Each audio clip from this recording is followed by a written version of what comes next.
So hey guys सबैजनालाई छटके सलाम and गोर्खे नमस्ते। मेरो चाहिँ आज एउटा सामान आएको थियो, म त्यही रिसिभ गर्न आएको थिएँ। तर के सामान आएको थियो?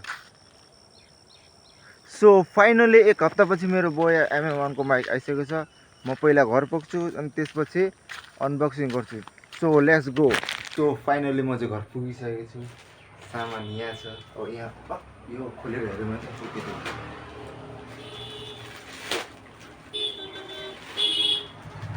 प्याकिङ त खतरा गरेको छ। म चाहिँ पुरा एक्टिङ छु कति के छ भनेर है। प्याकिङ चाहिँ खतरा गरेको छ। सुर्केन त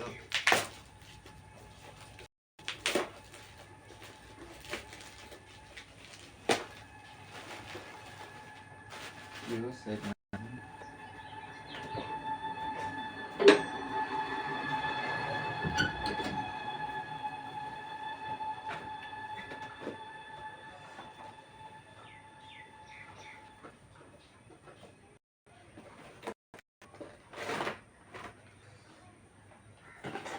फर्स्ट अफ अल दिएको छ यो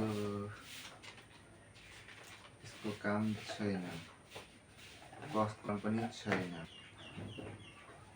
मैले एउटा दिएको छ लेदर ब्याग माइक लिएर हिँड्ने।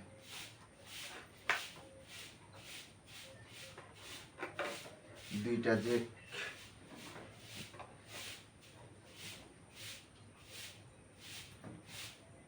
सायद यो क्यामेराको होला, यो चाहिँ फोनको होला। यो चाहिँ दामी दिएको छ है। So finally camera, so nice.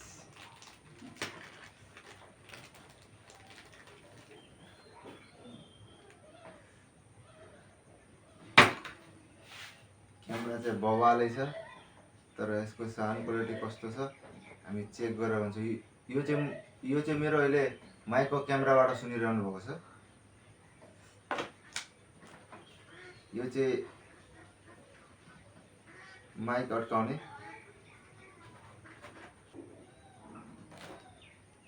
अब हामी माइकको साउन्ड क्वालिटी चेक गर्छौँ कस्तो रहेछ भनेर।